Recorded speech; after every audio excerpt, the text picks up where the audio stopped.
పిల్లలు మీ సార్ లేకుండా క్లాస్లో కూర్చున్నారేంటమ్మా? ఫస్ట్ పీరియడ్ సార్ ఎవరు? ఎక్కడికి వెళ్ళారు?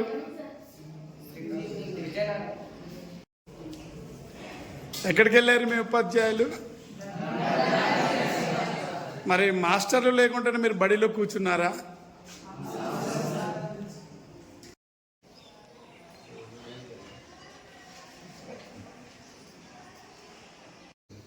గత 15 సంవత్సరాలుగా మేము గురుకులంలో అవుట్సోర్సింగ్గా పనిచేస్తున్నాం. మా సర్వీస్ మొత్తం గురుకులానికి ఏజెన్సీ గిరిజన బిడ్డలకు ఇస్తున్నాం. కానీ ఎప్పుడు లేని విధంగా ఈసారి మెగా డిఎస్లో మా గురుకులం అవుట్సోర్సింగ్ పోస్టులు 1147 పోస్టులు గురుకులంకి ఇవ్వడం జరిగింది. ఇప్పుడు దాకా జరిగే రిక్రూట్మెంట్ అన్నింటిలో కూడా గురుకులం కండక్ట్ చేసినప్పటికీ ఈసారి కండక్ట్ చేస్తున్నట్టు ఈ డిఎస్లో మా పోస్టులు కలపడం వల్ల మేము ఇక్కడే మా పోస్టులు మేము లాస్ అవుతున్నాం. దానికోసం మేము మా ప్రిన్సిపల్ గారికి వినతి పత్రం ఇచ్చి మా పోస్టులు మాకు మినహాయించే వరకు మేము విధులు బహిష్కరిస్తున్నామని తెలియజేస్తున్నాం.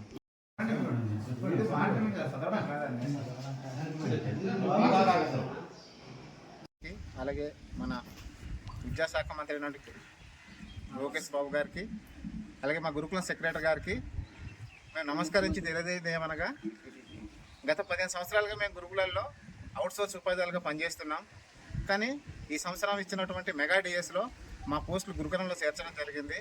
గతంలో ఎన్నడూ లేని విధంగా గురుకులం పోస్టులు ఎప్పటికి కూడా గురుకులం వాళ్ళే రిక్రూట్మెంట్ అనేది చేసేవాళ్ళు. కానీ ఈసారి మాత్రం మా గురుకులం పోస్టులను కూడా డిస్ట్రిక్ట్ బోర్డుకి ఇచ్చి మెగా డిఎస్ ద్వారా పిలిచేయడం వల్ల మా గురుకులంలో పనిచేస్తున్నటువంటి 1147 మంది ఉపాధ్యాయులు వాళ్ళ యొక్క పదవులు, వాళ్ళ యొక్క ఉద్యోగాల్ని, వాళ్ళ యొక్క ఉపాధిని కోల్పోవడం అనేది జరుగుతుంది.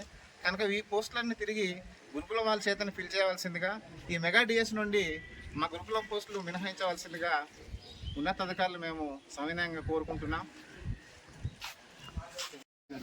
ఆప్కాస్ట్ నుంచి మమ్మల్ని తొలగించి గురుకుల సొసైటీ ఉద్యోగులుగా మమ్మల్ని గుర్తించాలి. రాష్ట్ర ప్రభుత్వం విడుదల చేసిన మెగా డిఎస్సి గురుకులానికి వర్తింప చేయకూడదు. గిరిజన సంక్షేమ గురుకులం ప్రత్యేకంగా నోటిఫికేషన్ విడుదల చేస్తూ ప్రభుత్వం వర్కింగ్లో ఉన్న అవుట్సోర్సింగ్ ఉద్యోగులకే రెగ్యులర్ పోస్టులు ఇవ్వాలి. రెండో పాయింట్, గత ప్రభుత్వం 190 గురుకులాల్లో పనిచేస్తున్న అవుట్సోర్సింగ్ ఉపాధ్యాయులకు తీవ్రమైన అన్యాయం చేసింది.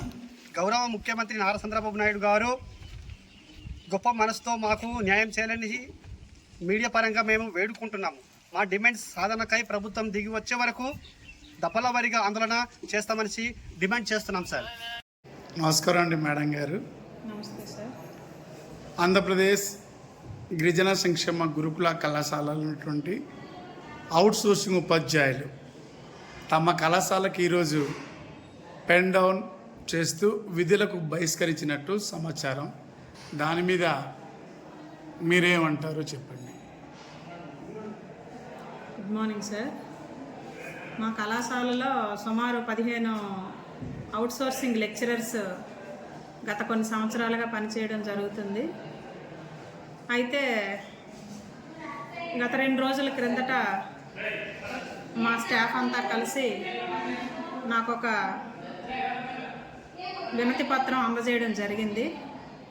ఎందుకని ప్రశ్నించగా, చాలా కాలం నుంచి అవుట్సోర్సింగ్ విధానంలో మేము లెక్చరర్స్గా పనిచేసి ఉన్నాము, ఇప్పటికీ పనిచేస్తూనే ఉన్నాము అని వివరిస్తూ, ఇప్పుడు సడన్గా మా యొక్క పోస్టుల స్థానంలో డిఎస్సి నిర్వహిస్తున్నట్టు ప్రకటన ఒకటి విడుదలైంది అని చెప్పి, మరి ఆ ఉపాధ్యాయ పోస్టులన్నీ కూడా ఇక్కడ డిఎస్సి విధానంలో నింపినట్లయితే మేమంతా ఇబ్బందులు పడతామన్న ఉద్దేశంతో ఈ రోజు నుంచి మేము తరగతిలో బహిష్కరణ చేస్తున్నామని నాకు విన్నవించుకోవడం జరిగింది.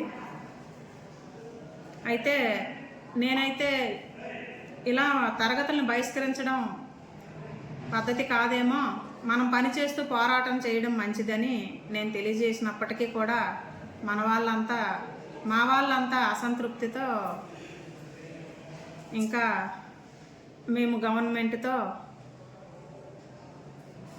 వినయపూర్వకంగా మా సమస్యలను తెలియజేసుకొని ఏదో ఒక పరిష్కారం చేసుకొని వస్తానని చెప్పి నాకు ఈ నోటీస్ ఇచ్చి వాళ్ళంతా విధుల నుంచి బయటికి వెళ్ళడం జరిగింది సార్. మరి నోటీస్ ఇచ్చారు కదా ఉపాధ్యాయులు, గురుకులం హెడ్ ఆఫీస్కి నోడల్ ప్రిన్సిపాల్ గారికి తెలియజేశారా?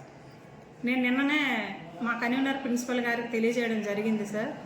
అయితే మా స్టాఫ్ అంతా నిన్న వచ్చి కాలేజీకి అటెండ్ అయ్యి క్లాసులు అవి నిర్వహించడం జరిగింది.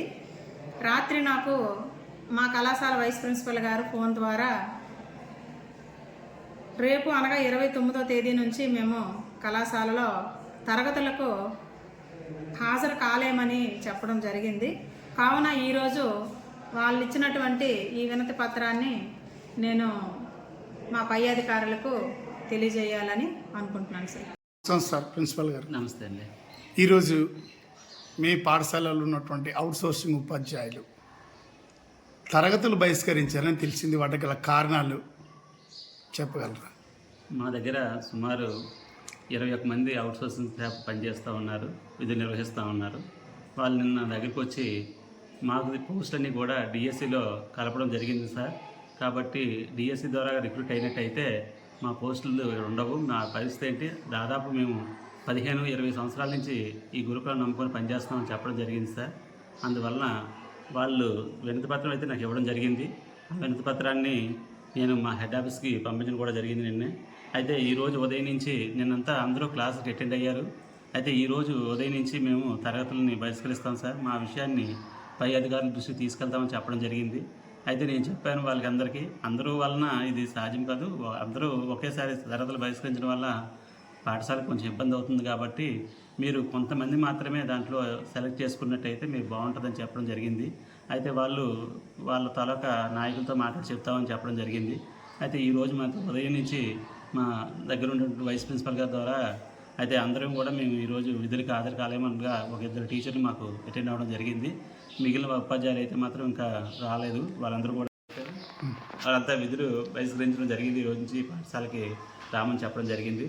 అయితే వీటిని రెక్టిఫై చేయడానికి నేను మా దగ్గర ఉన్నటువంటి నాన్ టీచింగ్ స్టాఫ్ తోటి మరియు వాళ్ళందరితో కోఆర్డినేట్ చేసుకొని పిల్లలకి ఎలాంటి ఇబ్బందులు లేకుండా వాళ్ళందరూ చక్కగా ఉండేలాగా ఐఎఫ్ఈ ప్యానెల్ ఉపయోగించుకుంటూ ఈరోజు రన్ చేయడం అయితే మ్యాక్సిమం జరుగుతూ ఉంటుంది. కాకపోతే ఈ విషయంలో మాత్రం నేను మా పై అధికారులకి డీడీ గారికి మరియు పిఓ గారికి తెలియజేయడం జరిగింది. మా నోడల్ ప్రిన్సిపల్ గారు కూడా ఈ లెటర్ని ఫార్వర్డ్ చేయడం జరిగింది. కాబట్టి వీళ్ళని తొందరగా వీళ్ళ సమస్యని పరిష్కారం చేసి మాకు మంచి దారిని చూపిస్తూ మాకు మళ్ళీ స్టాఫ్ వచ్చే విధంగా వాళ్ళంతా కోఆపరేట్ చేస్తారని మీ ద్వారాగా తెలియజేసుకుంటాం.